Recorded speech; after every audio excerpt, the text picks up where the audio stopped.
She's young, she's 26, but she is a saver and she can help you. I am with Ashley Fox. Hello. Hi, how are you? I'm doing good. Thank you for joining me. Thank you for having me. So this season I wanted to do something a little bit different and kind of like, let's see what's really going on. So we're going to take a spin at the ill wheel. So you can choose whichever. We're going to spin 2 songs this time. You can choose whichever one you want first. I know you've been kind of looking. So whichever one tickled your fancy. Ooh. Okay, we're going to go this way. What happened the last time you cried? Don't cry. That was literally 2 days ago. Oh. I think just being an entrepreneur, you just get so caught up in all the things that you have to do, all the things you think you're not good at, the things that you are good at, all the people needing your help and all the people calling you.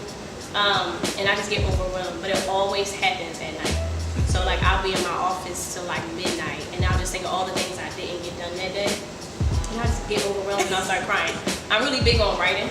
Okay. So I write in my journal a lot, or I talk to myself, and so I record myself on my phone because sometimes I feel like I want to talk to somebody, but not everybody is there to listen or will understand.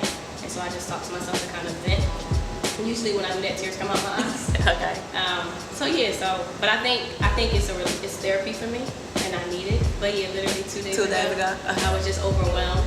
But the crazy thing is, I just wake up the next day excited to take over the world again, and I do it all over again. So that's fun, like a burst of like. Yeah, you have no idea. I used to cry like every day. Now it's probably like every 3-4 days. Oh, progress. Yeah. Okay. I'm working on it. Okay, one more, whichever one.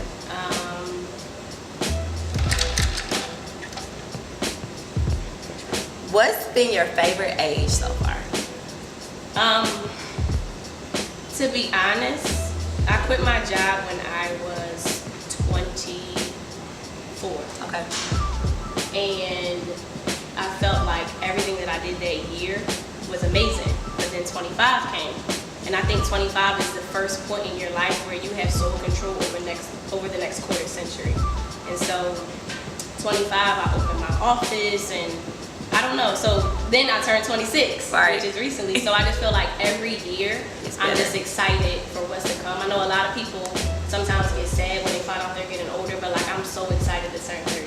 I'm so excited to turn 40. So for me, I feel like every year in my life, but if I had to pick one, it was 25 because that was the first year where I didn't have W-2 income. I had my business, I had my office. I learned a lot, I cried a lot, I lost a lot. But I feel like that was one of the best years of my life because everything was stripped from me, but I also gained everything back and I learned a whole lot just by that experience. So if I had to choose my 25th year, but between 24 and 25, they both were good. It was popping. Okay, so when people are, just for those who may not be familiar, when you're talking about your office and your business, you're talking about Empify, correct? Yes. Okay, so that is, I know that I am a financial coach. Do not call me a financial, nothing else financial coach, which I think is really cool because when I think about a coach, I'm thinking about someone who wants to help me, who wants to see me progress, who wants to see us, if not both of us win, at least me win, and they're getting some satisfaction from me. So I like the coach. It made me comfortable. I was cool with that. But just share a little bit more with me. How do you get to a financial coach, and how does that come about, and what makes you a financial coach? So just a little background. I previously worked on Wall Street, and I worked with ultra high net worth people, so people who made $25 million or more. And because of that, I saw everything. But because of that, I also felt like I deserved to be just like them. But at a job, I didn't have the ability to do that. I felt like my employer controlled how much money I made, when I made it, when I could travel, where I could travel. And I wasn't really living out my true potential. So I ended up quitting my job, but partially because I felt like I wasn't making an impact. And I think when you think of Wall Street, you think of prestige, money, nice clothes. And I wanted that too, because that's what I was chasing. But I felt like just by you chasing money, there's always going to be someone who has more of it. Right. So that can't really be your benchmark in life. And I realized I wasn't happy. But I felt like I wanted to work with something that wasn't so brick. So I didn't want to have a wealthy person.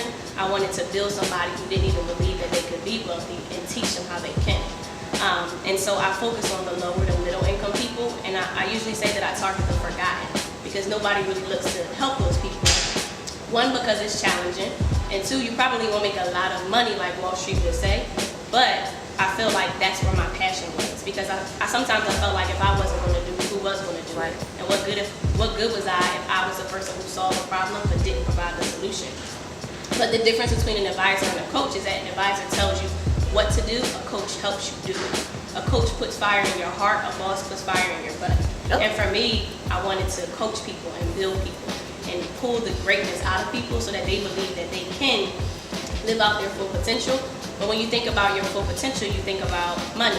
I want to have a nice house, a nice car, I want to start my business, but I don't have money. Right. And I feel like the reason we don't think we have money is because we were never taught the rules of money.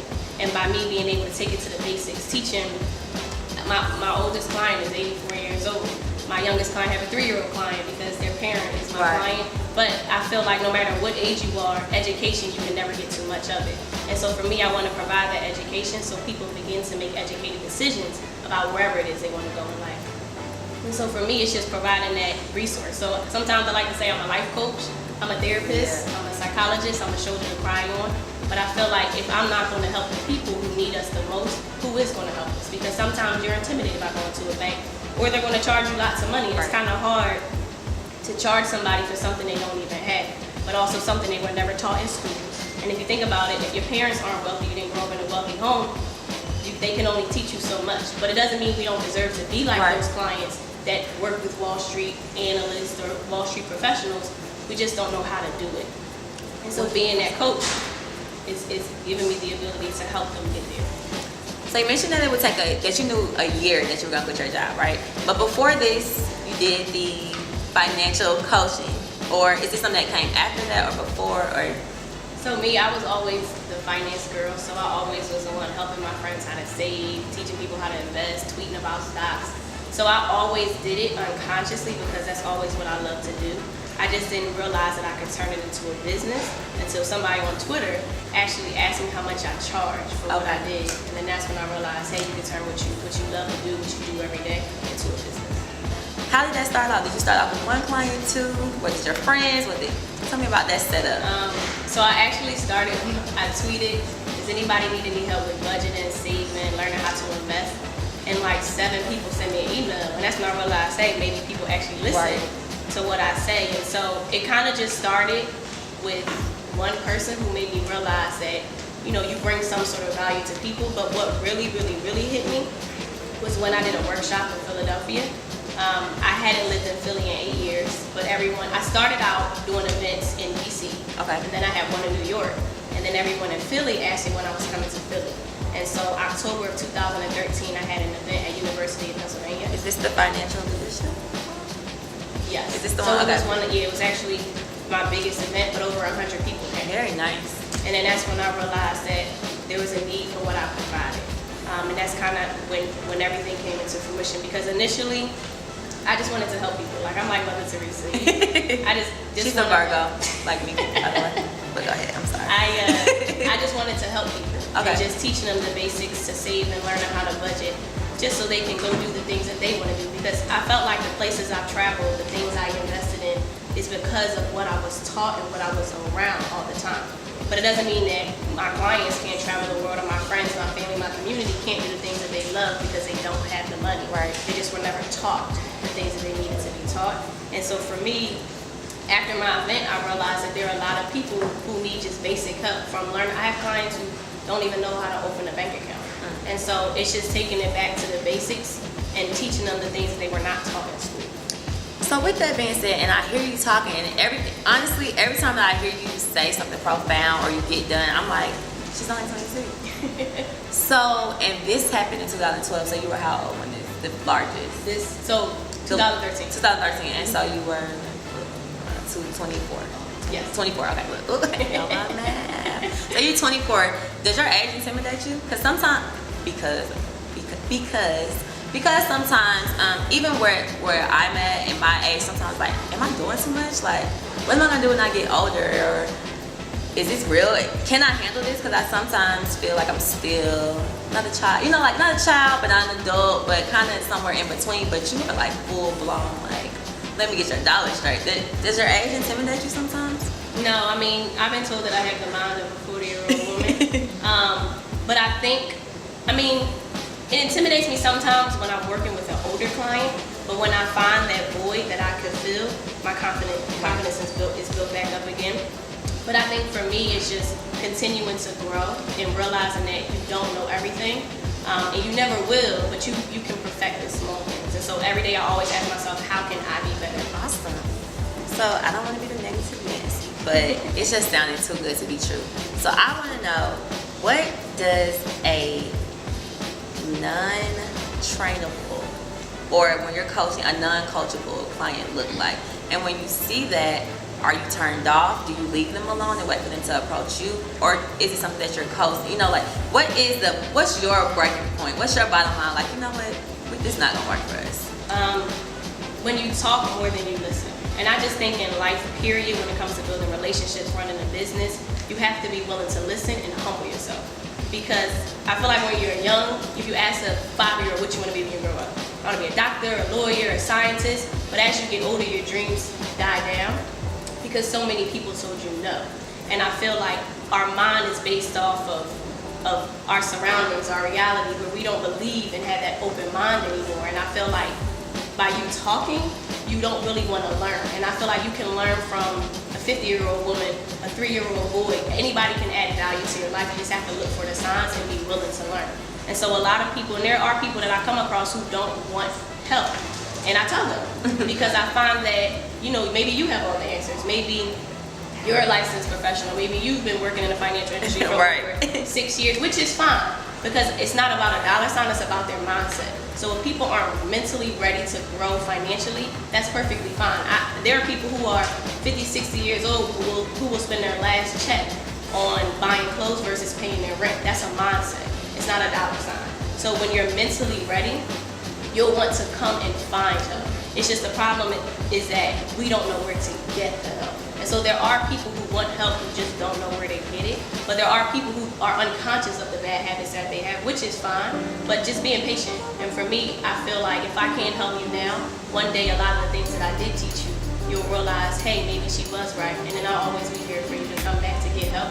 But for me, I don't judge because I understand why. And it's like when you understand why we are the way we are, the things and the resources we were not given, you just learn to deal with it. But just as much as somebody doesn't want help, there's millions of other people who do, and I want to make myself accessible to those individuals as well. You speak so confident, and you clearly know what you're talking about. What's that like in this male-driven field? Which I know this is a male-driven field because you're one of the first females that was even brought to my attention. What's that like? And sometimes people just flow through and coast through it because they do know what they're talking about. They'll be able to woo people. Whatever. Has that been your experience, or has it been one of those type of things where you feel like you've had to prove a little bit more than you kind of think you should have? No. I'm perfectly confident in what I've done, what I've been through. I mean, there have been points in my life where I had no money. Right. There have been points in my life where I had money. And I think it's not what you do, it's why you do it. So there can be a guy, a girl, someone older, someone of a different nationality who can work in the financial industry. But why they're there is not the same as my why. And so I think people buy into what you do. People don't buy into what you do, they buy into why you do it. And my story, my passion, my determination, and my drive to not ever quit is what differentiates me between anybody. Male, female, all ages, and just having that confidence in yourself, which took time. Right. Because I wasn't always like this. But when there's been points in my life where people who don't even know me have told me I inspire them, or people who don't know me tell me that, you inspire me to leave my job and pursue my dreams. When it's those people who constantly pour into me and tell me that I made a difference in their life, they're the ones who wake me up every day. Regardless of who's doing what, for me, those are the individuals that I want to do it for. And just being confident. And so the more I achieve, the more I pursue, the more I give back to the community. The more people are receptive to me. The more I'm honest and open with my situation, the more people want help. And the more people want help makes me realize I'm doing something right. So that builds my confidence. But no, I wasn't always like this. I remember walking into my job working on Wall Street. I was the only African-American female. I only wore black and navy suits. You couldn't put a color on my nail. I had regular neutral colors. I was nervous. But in corporate America, you learn to play the game. And for me, I walked in with my head low, but I walked out with my head high because I built my confidence. I realized that there was something different about me and I wasn't going to let somebody dictate my potential, and that's why I left. But I love my team. I loved everything, but when I walked into those doors, I wasn't the same Ashley who walked out, and I can see the transformation of who I was the day that I started working in the financial industry and to this day. Very nice. I think something that I also like is, I feel like you're walking a very, it may be thick, but from here, it's a very thin line with being, you don't sound money hungry, you do not sound money hungry, but how do you stay above that? Because you have that part down pat. So you have that A1, how to say what you need to say, how to do it. So you're sending abundance, but you also want to help people. But then you also have to get paid. And then you like to take trips. And then you like to do all these other things. So how do you keep your balance? I know you like to write, I know you like to read, but what are you reading? What are you writing about to keep that balance and not get, I am the Ashley M. Fox and I can do whatever. You know, like how do you stay humble? The thing is, as an entrepreneur, you only see the success. So I don't post when I'm crying. Right. I don't post when I'm mad or I want to scream or when I do scream. You see the good things. And I think because you go through so much, it humbles you. It's like, how can I sit and talk about money when there were points when I didn't have it? And so you just go through so much. Like every other day I'm crying. So how can you sit and say, oh, I'm Ashley Fox when you're still learning how to work with a group of people?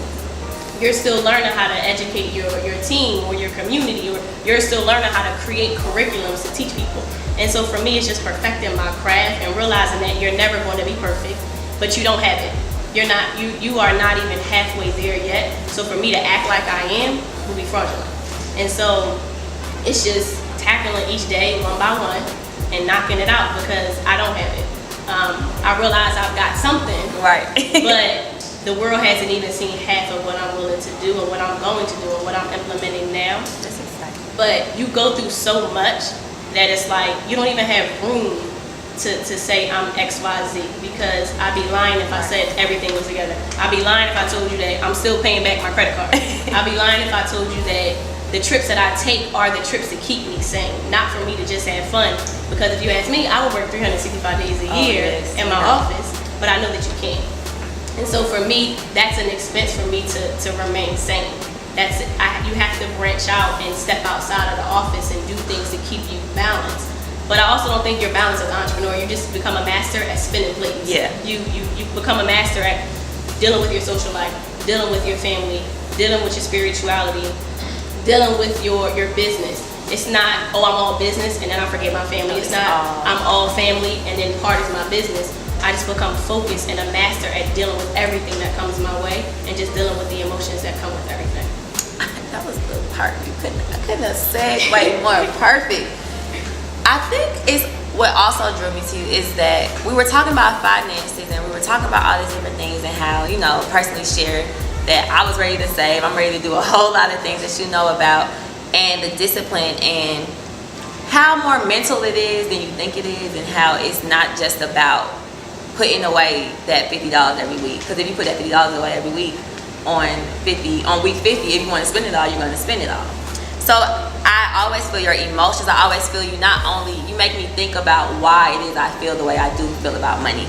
So with that being said, and always prepare for domination and next level, look at the camera and let the people know what's next for you to bring to the table.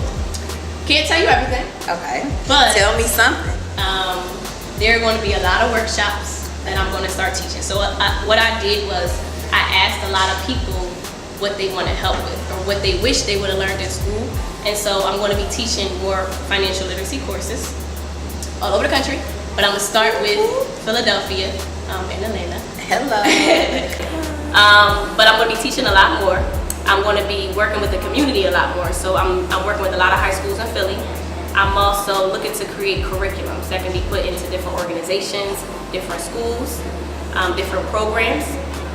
And that's just, I guess it's just for 2015. But yeah, it's more so, like I said, me stepping out from behind my desk to educate the people who need me the most, which is the forgotten. So I don't necessarily not want to work with wealthy people, but I want to target people who one day aspire to be wealthy and giving them the basic elementary education to get them there. Very nice. Thank you. Thank you for having me.